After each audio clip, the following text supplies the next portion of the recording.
The restaurant was glowing with golden chandeliers, its tables dressed in fine linen and crystal glasses, a place where only the wealthiest dared to dine. At the corner table, a man sat stiffly, tapping his expensive watch, his jaw tight. He was Ethan Blackwood, a powerful CEO whose name carried weight in boardrooms across New York. But tonight, behind the aura of money and power, Ethan was battling something few would ever guess. He couldn't read the French menu that had just been placed in front of him.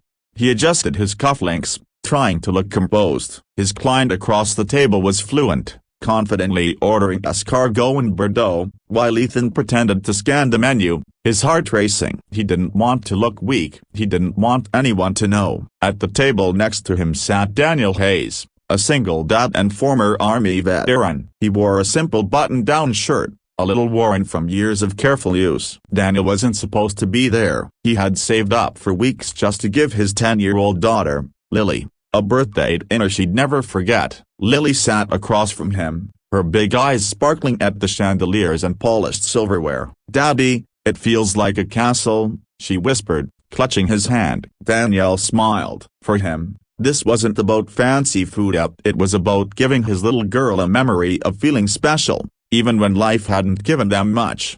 And then it happened. Daniel's trained soldier's ears caught the sound of Ethan's muttered frustration. The CEO's hand trembled slightly as the waiter hovered nearby. Daniel glanced over. He saw the CEO's eyes darting nervously, his lips pressed tight as though trapped in a battle no one else could see. Daniel understood that look. It wasn't arrogance, it was fear of humiliation. Without thinking twice, Daniel leaned slightly toward Ethan and said quietly, in flawless French, "Try the caco vin. It's hearty, rich, and pairs perfectly with the 2010 Burgundy. Or, if you prefer something lighter, the Sol Muni 8 Ilda d'Irisserie is exquisite." The waiter blinked in surprise. Ethan froze, his face flashing. For a moment, pride kept him silent. But then, with a deep exhale, he nodded at Daniel, repeating the words as if he had chosen them himself. The waiter smiled, scribbled the order, and walked away. Ethan turned slowly toward Daniel. "You a broken bar? You speak French?"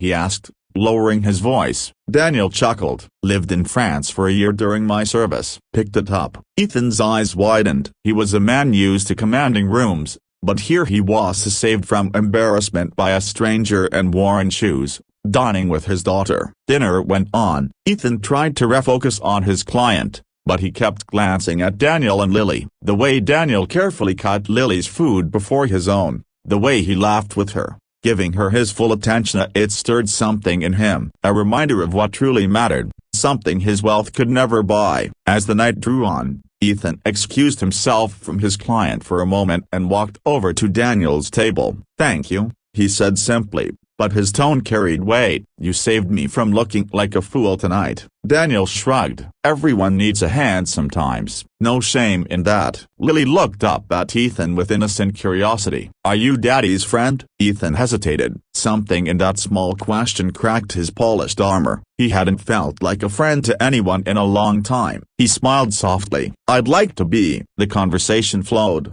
Ethan learned Daniel was a single father, raising Lily after his wife had passed. He worked 2 jobs, juggling bills, but still found ways to give his daughter joy. Ethan, on the other hand, confessed he had no children, no family dinners, only empty penthouses and endless meetings. When the check arrived, Ethan signaled the waiter before Daniel could reach for it. "Tonight's on me," he insisted. Daniel protested, but Ethan leaned closer. "Let me do this." "Call it repayment for the French." Lily clapped her hands. "Thank you, mister." But Ethan wasn't done. He slipped the card from his pocket and handed it to Daniel. "I don't give these out lightly. Call me tomorrow. I think a man like you deserves better than struggling in silence. My company could use someone with your discipline and loyalty." Daniel blinked, stunned. A CEO offering him a chance, not out of pity, but respect. For the first time in years, Ethan felt lighter. He had walked into that restaurant afraid of being exposed, but instead, he left having discovered something priceless,